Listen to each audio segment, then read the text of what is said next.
Digital class में आप सभी का स्वागत है। मैं अनूप कुमार शर्मा। पिछले क्लास में चैप्टर 2 जो है फिजिक्स का, क्लास 12 का चैप्टर 2 हम लोग खत्म कर लिए थे।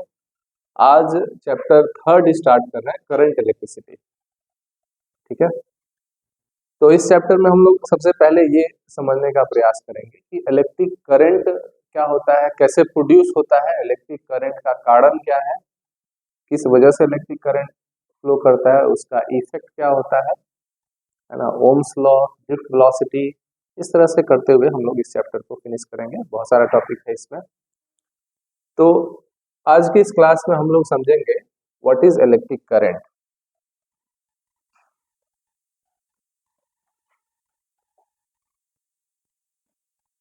Electric current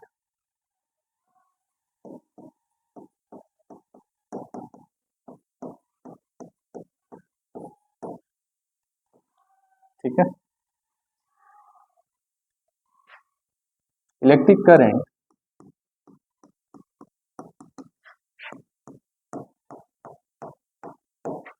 is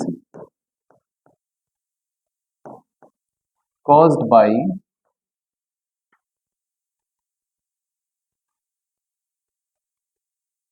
flow of charges. Flow of charges produces flow of charges produce electric current. Electric current जो है वो चार्ज के फ्लो की वजह से होता है ना। Flow of charge is called electric current, ऐसा नहीं बोलेंगे। इलेक्ट्रिक करंट जो है उसका कारण है फ्लो ऑफ चार्ज। अगर चार्ज फ्लो कर रहा है तो इलेक्ट्रिक करंट भी फ्लो कर रहा है ना। किसी कंडक्टर से अगर चार्ज का फ्लो हो रहा है, if charges flow through a conductor we say electric current is flowing through the conductor. किसी कंडक्टर से अगर चार्ज फ्लो कर रहा है या कहीं भी चार्ज फ्लो कर रहा है, कहीं भी चार्ज फ्लो कर रहा है तो हम लोग कहेंगे कि इलेक्ट्रिक करंट फ्लो कर रहा है ना। कोई भी चार्ज, पॉजिटिव चार्ज फ्लो करे तब भी इलेक्ट्रिक करंट होगा, नेगेटिव चार्ज फ्लो करे तब भी इलेक्ट्रिक करंट होगा। अगर किसी कंडक्टर के थ्रू चार्ज फ्लो कर रहा है तो इलेक्ट्रिक करंट उसके थ्रू फ्लो कर रहा है। अगर फ्री स्पेस में अगर चार्ज फ्लो कर रहा है तब भी इलेक्ट्रिक करंट फ्लो कर रहा है। जरूरी नहीं कि कंडक्टर के थ्रू अगर चार्ज फ्लो करे तभी उसको इलेक्ट्रिक करंट कहेंगे। इस रूम में अगर इस जगह से दूसरी जगह तक अगर चार्ज फ्लो कर रहा है, वैक्यूम में फ्लो कर रहा है, तब भी उसको इलेक्ट्रिक करंट कहेंगे। तो इलेक्ट्रिक करंट का कारण क्या है? फ्लो ऑफ चार्ज है। पॉजिटिव चार्ज फ्लो करे तब भी इलेक्ट्रिक करंट होगा और नेगेटिव चार्ज फ्लो करे तब भी इलेक्ट्रिक करंट होगा। तो अगर हम लोग बोलते हैं कि किसी वायर से करंट फ्लो कर रहा है तो इसका मतलब ये हम लोग ये समझेंगे कि इसमें चार्ज फ्लो कर रहा है ना, चार्ज फ्लो कर रहा है। ठीक है,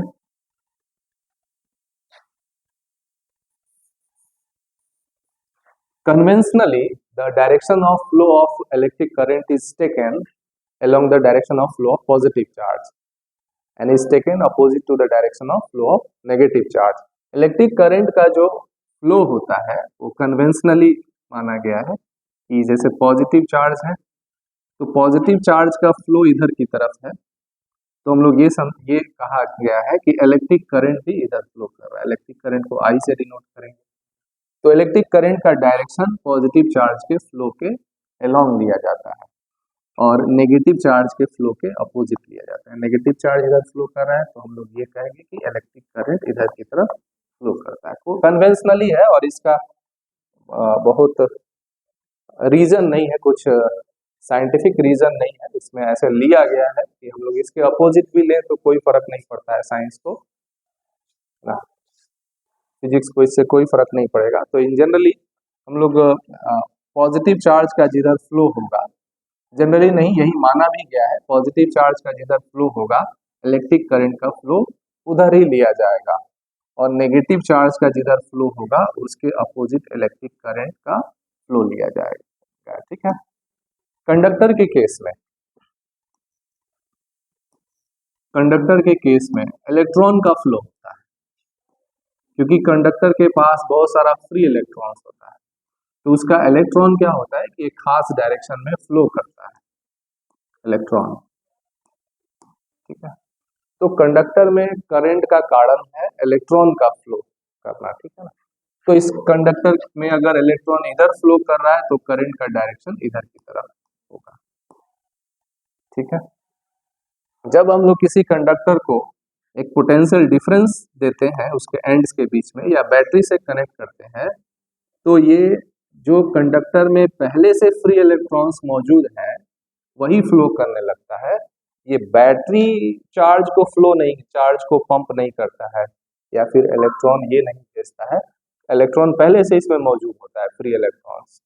और बैटरी अप्लाई करने से क्या होता है कि कंडक्टर के दोनों एंड्स के बीच में पोटेंशियल डिफरेंस आ जाता है, जिसकी वजह से इसका जो इलेक्ट्रॉन है, पहले से जो फ्री इलेक्ट्रॉन मौजूद है कंडक्टर में, वही फ्लो करने लगता है, मूव करने लगता है, तो इलेक्ट्रिक करंट फ्लो कर जाता है, ठीक है। तो ये 3 पॉइंट्स अभी फिलहाल याद रखेंगे कि इलेक्ट्रिक करंट का कारण क्या है, फ्लो ऑफ चार्ज है पहला।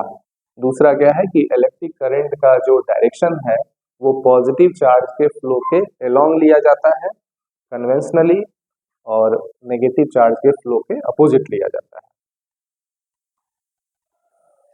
अब इलेक्ट्रिक करंट को डिफाइन कैसे करेंगे?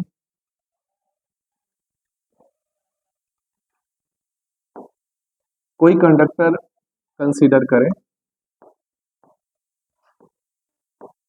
और इस कंडक्टर का कोई जैसे करंट इसमें फ्लो कर रहा है, तो हम लोग ये देखना चाहेंगे कि इसका कोई एक एरिया ले लेते हैं, एरिया ऑफ क्रॉस सेक्शन, ठीक है। और इस एरिया ऑफ क्रॉस सेक्शन से करंट कितना फ्लो कर रहा है ये पता करना है। किसी को पता करना है कि इस एरिया से कितना करंट फ्लो कर रहा है, तो इससे पता कर सकता है। हम लोग अभी देखेंगे कि इस एरिया से, ये एरिया ऑफ क्रॉस सेक्शन कोई ले लिया गया कंडक्टर का, और इस एरिया से करंट का वैल्यू कितना होगा,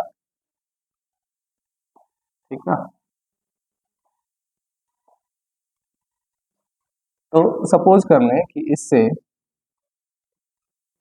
डेल्टा क्यू टाइम में, डेल्टा टी टाइम में डेल्टा क्यू चार्ज पास किया, डेल्टा क्यू चार्ज पास किया, उसमें टाइम लगा डेल्टा टी, ठीक है ना। डेल्टा यानी चेंज के लिए लिया जाता है, change in time, change in charge, इस वजह से हम लोग क्यू और टी भी मान सकते हैं। तो इस एरिया ऑफ क्रॉस सेक्शन के थ्रू करंट होगा वो एवरेज करंट होगा, आई एवरेज लिखेंगे उसको, delta Q by delta T. और यहाँ ध्यान देंगे हम लोग वो चार्ज ले रहे हैं जो कि इससे फ्लो किया है ना। इस एरिया ऑफ क्रॉस सेक्शन से जो चार्ज फ्लो किया है इतने टाइम में, वो चार्ज यहाँ पे लिया गया है, ठीक है। तो ये इलेक्ट्रिक करंट का डेफिनेशन हुआ। इस तरह से हम लोग इलेक्ट्रिक करंट को डिफाइन करते हैं। अब ये एवरेज की बात किया गया है, इंस्टेंटेनियस क्या होगा?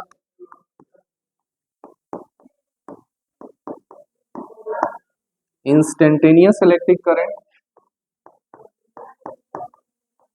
इंस्टेंटेनियस इलेक्ट्रिक करंट आई से लिखेंगे। इसमें क्या करेंगे कि ये होगा, लिमिट ले लेंगे delta T tends to 0, delta Q by delta T, यानी ये हो गया D Q by D T. और फिर यहाँ पे याद रखेंगे हम लोग ये जो चार्ज ले रहे हैं वो वाला चार्ज ले रहे हैं जो कि इससे पास किया है टी टाइम में, है ना, स्मॉल टाइम इंटरवल में कितना चार्ज पास कर रहा है, उसी का ये रेशियो है इलेक्ट्रिक करंट, ठीक है ना। तो इस इलेक्ट्रिक करंट को डिफाइन करने वाला ये रिलेशन है, ये रिलेशन है। और इलेक्ट्रिक करंट का कारण क्या है? Flow of charge. कहीं भी चार्ज फ्लो कर रहा है तो वहां पे इलेक्ट्रिक करंट है, इलेक्ट्रिक करंट का फ्लो हो रहा है, ठीक है। इसका ऐसा यूनिट एम्पियर होता है, ऐसा यूनिट एम्पियर होगा, ए से लिखें। इलेक्ट्रिक करंट में डायरेक्शन भी होता है, उसके बावजूद भी ये वेक्टर क्वांटिटी नहीं है, क्योंकि वेक्टर क्वांटिटी में सिर्फ डायरेक्शन आ जाने से वेक्टर नहीं होता है। Those physical quantity having both magnitude and direction as well as follows triangle of addition. Triangle of addition को जो फॉलो करे उसको हम लोग वेक्टर क्वांटिटी कहेंगे। तो इलेक्ट्रिक करंट में क्या है कि इसमें मैग्नीट्यूड भी है, इसमें डायरेक्शन भी है, लेकिन ये ट्रायंगल ऑफ एडिशन को फॉलो नहीं करता है, क्योंकि हम लोग इसको 11th में पढ़ते हैं वेक्टर एडिशन। तो वेक्टर एडिशन को ये फॉलो नहीं करता है, इस वजह से ये वेक्टर क्वांटिटी नहीं है, डायरेक्शन होने के बावजूद भी ये स्केलर है। ठीक है, इसका जो कैलकुलेशन एडिशन वगैरह होगा वो स्केलर से ही होगा। तो ये समझ में आया। अब एक और टॉपिक यहाँ डिस्कस करेंगे, करंट डेंसिटी। करंट डेंसिटी क्या है?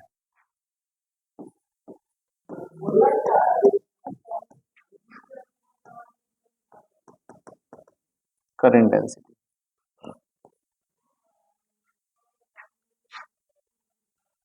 कोई एरिया कंसीडर किया गया, यहाँ पे ये एरिया डेल्टा एस है और इससे करंट पास कर रहा है।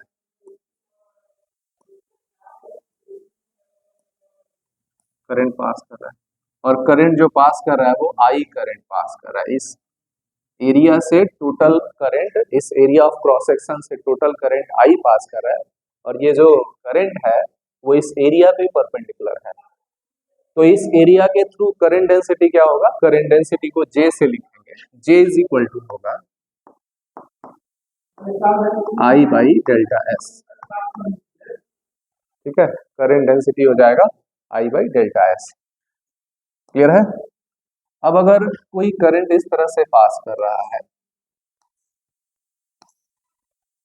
किसी कंडक्टर के थ्रू करंट पास कर रहा है, कुछ करंट का डायरेक्शन इधर की तरफ है और जो एरिया लिया गया है वो एरिया इस ढंग से है, इस एरिया के थ्रू करंट डेंसिटी कितना होगा?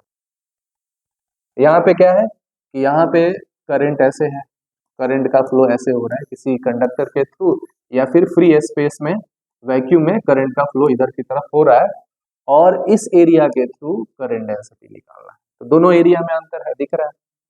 यहाँ पे क्या है कि एरिया जो है, इस एरिया पे जो करंट है वो परपेंडिकुलर नहीं, और यहाँ पे जो एरिया लिया गया है उस एरिया का जो प्लेन है उस प्लेन पे इलेक्ट्रिक करंट जो है वो परपेंडिकुलर है। तो इसके थ्रू अगर करंट डेंसिटी निकालना है तो यहाँ तो बड़ा सिंपल है, करंट डेंसिटी को जे से लिखेंगे और ये जे इज इक्वल टू होगा करंट डिवाइडेड बाई ये एरिया। एरिया अगर डेल्टा एस है तो डेल्टा एस से डिवाइड कर देंगे, सिंपल है। अब यहाँ पे क्या है कि जो एरिया लिया गया है उस पे, उस एरिया के प्लेन पे जो करंट है वो परपेंडिकुलर नहीं है। तो इसके थ्रू अगर करंट डेंसिटी निकालना है तो उसको जे से लिखते हैं करंट डेंसिटी को, और ये हो जाएगा करंट डिवाइडेड बाई, अगर ये एरिया डेल्टा एस है तो डेल्टा एस तो यहाँ पे पूरा डेल्टा एस यहाँ नहीं लिखेंगे। अब क्या करना होगा, इस एरिया पे नॉर्मल ड्रॉ करना होगा, नॉर्मल लेंगे। ठीक है, और ये नॉर्मल इलेक्ट्रिक करंट के साथ कितना एंगल बना रहा है वो एंगल यहाँ पे देखेंगे। यहाँ पे क्या है कि यहाँ अगर नॉर्मल ड्रॉ करेंगे, यहाँ पे अगर नॉर्मल ड्रॉ करेंगे तो उस नॉर्मल का डायरेक्शन इलेक्ट्रिक करंट के अलोंग ही हो जाएगा। यहाँ पे भी नॉर्मल ड्रॉ करेंगे, एक ही, दोनों सेम ही चीज है। नॉर्मल ड्रॉ करने पे करंट का डायरेक्शन, सॉरी नॉर्मल का डायरेक्शन जो है वो करंट के अलोंग होगा, तो यहाँ पे एंगल 0 बन रहा है। यहाँ पे क्या लिखेंगे, delta S, delta S cos theta. ठीक है, और यहाँ पे क्या होगा, इस केस में यहाँ थीटा 0 बन रहा है तो यहाँ कॉस थीटा अगर रखेंगे कॉस 0 1 हो जाएगा, यानी delta I divided by delta S होगा। क्लियर है ये? तो इस तरह से हम लोग किसी एरिया के थ्रू, किसी एरिया ऑफ क्रॉस सेक्शन के थ्रू करंट का जो डेंसिटी है वो हम लोग निकाल पाएंगे। कोई कंडक्टर ही है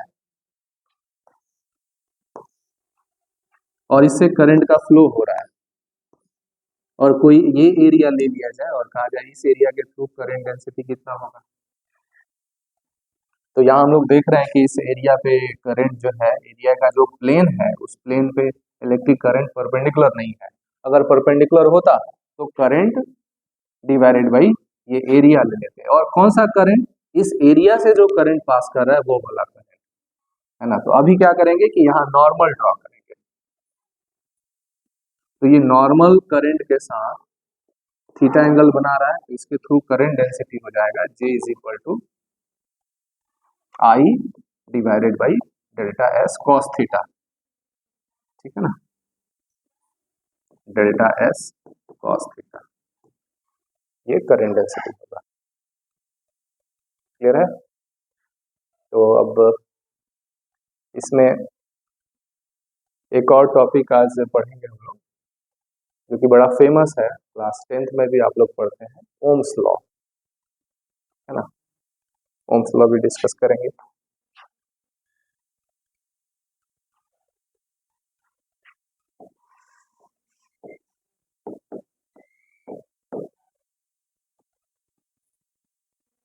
ओम्स लॉ का जो रिलेशन है वो किसी कंडक्टर के थ्रू जो करंट पास करता है उसका पोटेंशियल डिफरेंस, उसके दोनों एंड्स के बीच में जो पोटेंशियल डिफरेंस होता है उसमें एक रिलेशन बताता है कि किसी कंडक्टर के थ्रू जो करंट पास करता है, जैसे एक कंडक्टर हम लोग कंसीडर कर लें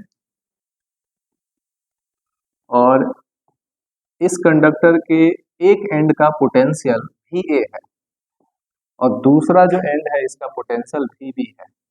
तो इस दोनों एंड्स का जो पोटेंशियल डिफरेंस होगा,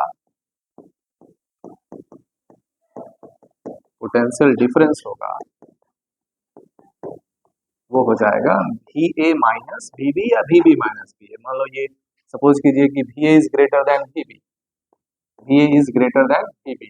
तो potential difference VA minus VB होगा, इसको हम लोग V मान लेते हैं, से V कहा गया। तो एक कंडक्टर के एक एंड का पोटेंशियल VA है, दूसरे एंड का पोटेंशियल VB है, तो इसका पोटेंशियल डिफरेंस हो गया VB माइनस VA। तो ओम्स लॉ क्या कहता है कि the potential difference across the ends of a conductor is directly proportional to the current through the conductor, that is V directly proportional to I, ठीक है, V directly proportional to I। तो ये potential difference हो गया, ये किसके बदले में लिया गया है, VA माइनस VB के बदले में लिया गया है। कंडक्टर के दोनों एंड्स का ये पोटेंशियल डिफरेंस है और ये पोटेंशियल डिफरेंस प्रोपोर्शनल होगा करंट के। करंट ज्यादा होगा तो पोटेंशियल डिफरेंस भी ज्यादा होगा।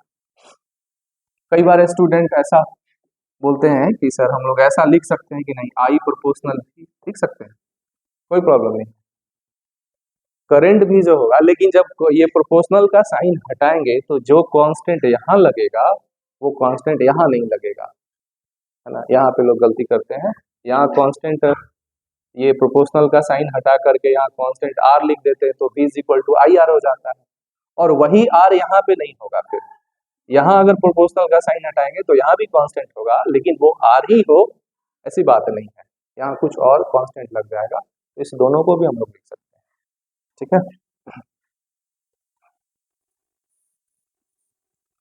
तो ओम्स लॉ क्या कहता है, ये स्टेटमेंट है ओम्स लॉ का, potential difference between the ends of a conductor is directly proportional to current through the conductor, ठीक है।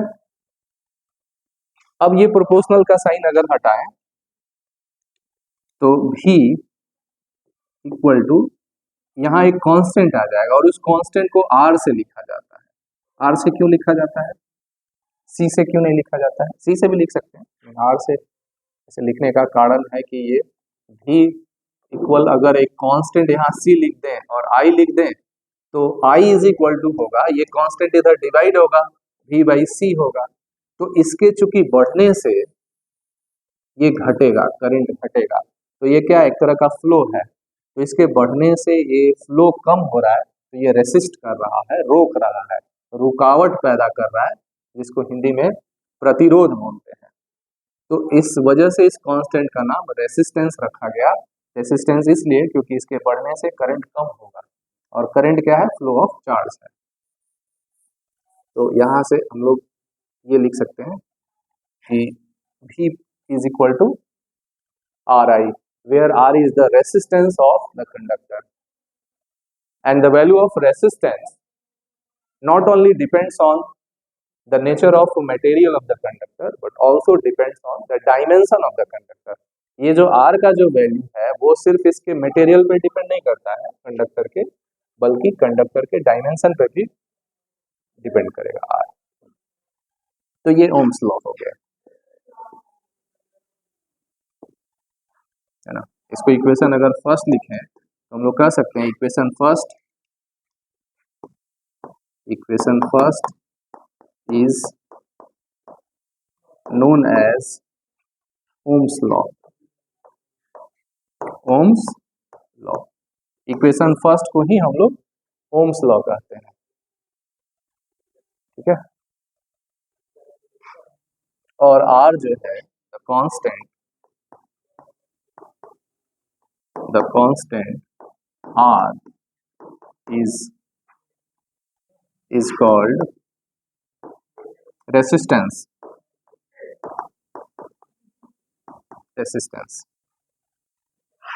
ठीक है.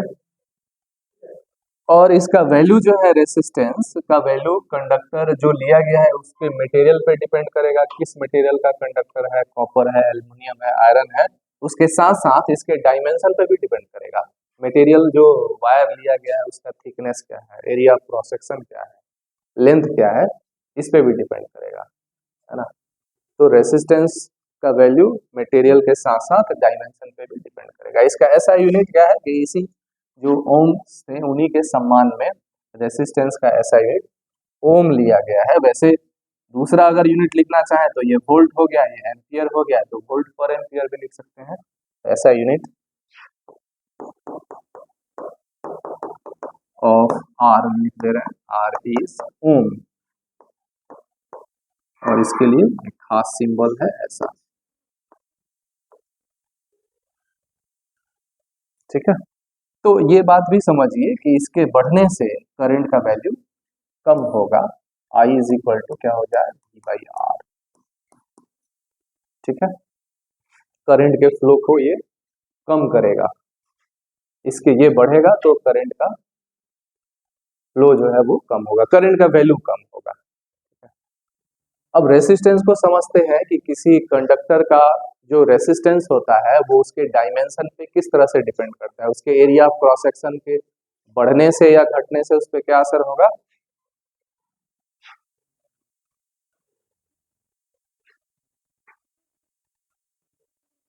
कोई कंडक्टर ले लेते हैं,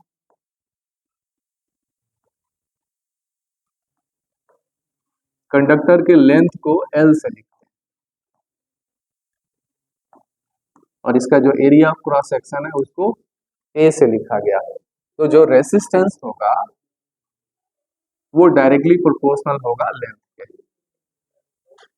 यानी लेंथ अगर बढ़ेगा कंडक्टर का तो उसका रेसिस्टेंस भी बढ़ेगा, और रेसिस्टेंस बढ़ेगा तो करंट का वैल्यू भी कम होगा. दूसरी बात कि रेसिस्टेंस जो होगा वो इनवर्सली प्रोपोर्शनल होगा एरिया ऑफ क्रॉस सेक्शन के.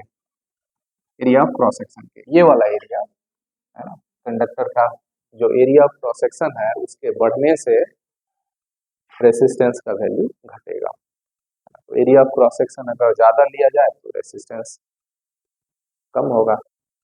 और आगे हम लोग पढ़ेंगे कि रेसिस्टेंस ज़्यादा होने से, किसी कंडक्टर का अगर रेसिस्टेंस ज़्यादा है तो उससे करंट फ्लो कराएं तो उसमें हीट भी ज़्यादा डेवलप होता है. हम लोग आगे के टॉपिक्स में पढ़ेंगे, है ना. तो हीट ज़्यादा डेवलप होता है, इसलिए अगर ज़्यादा करंट किस वायर के थ्रू फ्लो कराना है तो उसके रेसिस्टेंस को हम लोग कम करते हैं. रेसिस्टेंस कम करने के लिए ये एरिया ऑफ क्रॉस सेक्शन को बढ़ाना पड़ेगा. एरिया ऑफ क्रॉस सेक्शन ज़्यादा होगा तो रेसिस्टेंस भी कम होगा. तो दोनों को एक साथ ऐसे लिख सकते हैं कि R प्रोपोर्शनल L/A. ये कंडक्टर का लेंथ है और ये कंडक्टर का एरिया ऑफ क्रॉस सेक्शन है. तो रेसिस्टेंस को अगर ऐसा लिखें, रेसिस्टेंस और इक्वल का साइन है, तो फिर यहाँ से ये प्रोपोर्शनल का साइन हटा करके इक्वल लगाएंगे तो यहाँ एक कांस्टेंट आ जाएगा और उस कांस्टेंट को रो से लिखा जाता है, रो एल बाई ए। तो किसी वायर का, किसी कंडक्टर का जो रेसिस्टेंस होता है वो होता है ये कांस्टेंट रो। ये रो का वैल्यू जो है वो वायर जो लिया गया है उसके मटेरियल पे डिपेंड करेगा। ये डायमेंशन इसको कोई मतलब नहीं है, ये उसका मटेरियल क्या लिया गया है उस पे इस रो का वैल्यू डिपेंड करेगा। और अगर टेम्परेचर फिक्स हो, किसी कंडक्टर का टेम्परेचर फिक्स हो तो उसका रेसिस्टिविटी भी फिक्स होगा, कांस्टेंट होगा, है ना। और ये लेंथ हो गया कंडक्टर का, ये एरिया ऑफ क्रॉस सेक्शन हो गया। इसको बोलेंगे जो रो है वो रेसिस्टिविटी है।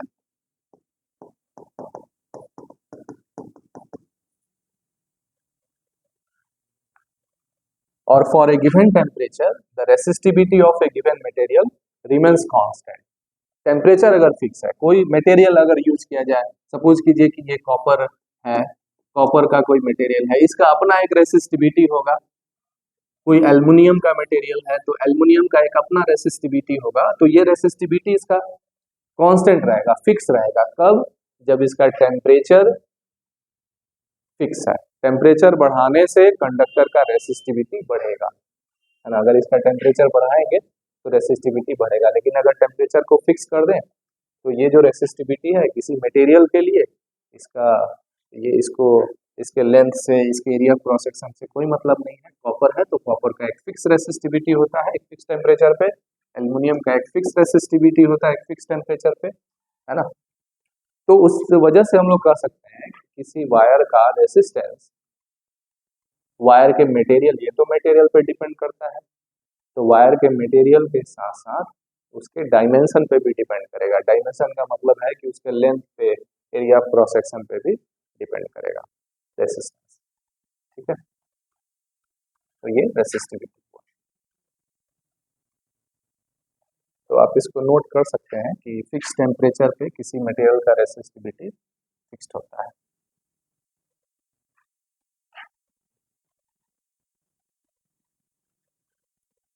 तो हम लोग कंडक्टर के बारे में ये जानते हैं कि अगर कोई कंडक्टर है उसका लेंथ L है, ठीक है, और area of cross section A है। तो अगर लेंथ बढ़ाएंगे, अगर इसको स्ट्रेच करें, इसको खींच करके स्ट्रेच करके इसके लेंथ को बढ़ाएंगे तो एरिया ऑफ क्रॉस सेक्शन कम होगा, है ना, क्योंकि वॉल्यूम तो फिक्स रखना है। तो इसको अगर स्ट्रेच करेंगे तो ये कम होगा, अगर लेंथ को कम करेंगे तो ये बढ़ेगा। तो जो एरिया ऑफ क्रॉस सेक्शन है वो इनवर्सली प्रोपोर्शनल है लेंथ के, ठीक है, ये हम लोग जानते हैं। तो एक कंडक्टर है जिसका लेंथ L1 है और area of cross section A1 है। अब इसको स्ट्रेच कर दिया गया तो लेंथ हो गया,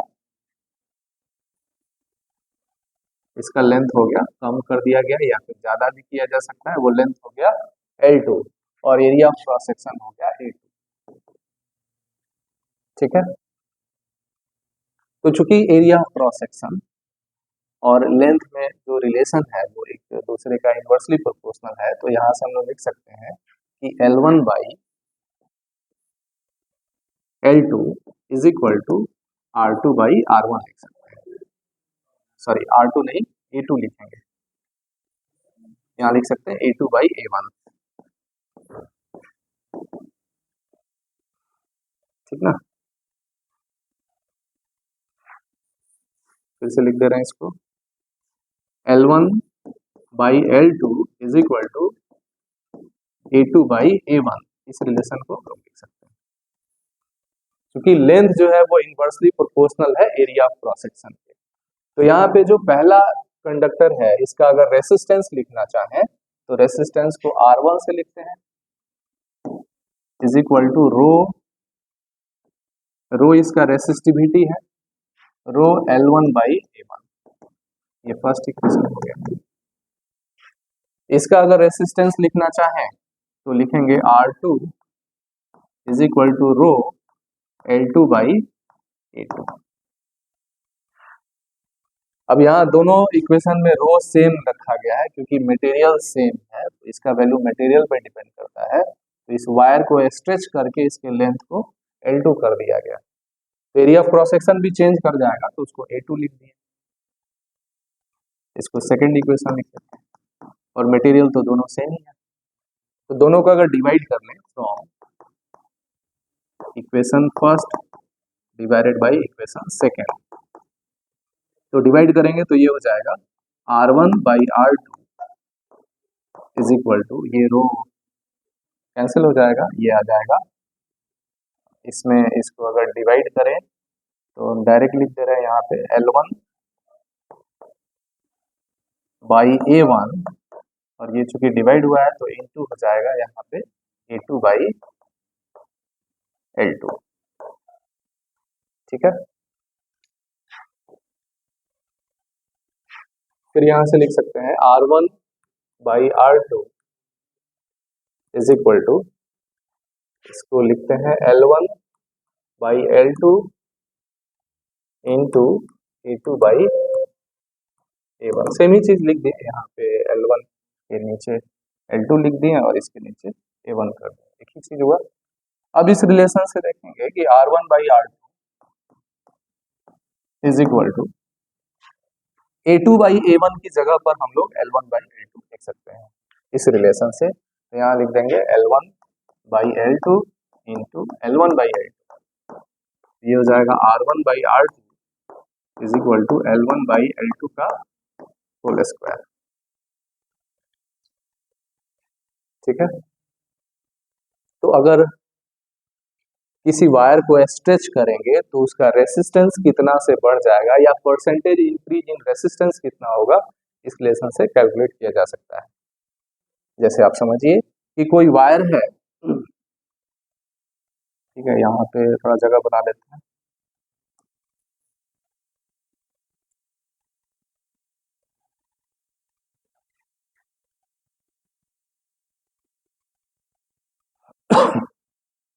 कोई वायर है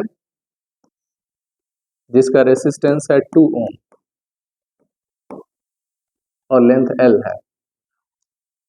अब इसको स्ट्रेच करके, इसी वायर को स्ट्रेच करके इस लेंथ को डबल कर दिया गया, तो इसका रेसिस्टेंस कितना से बढ़ जाएगा।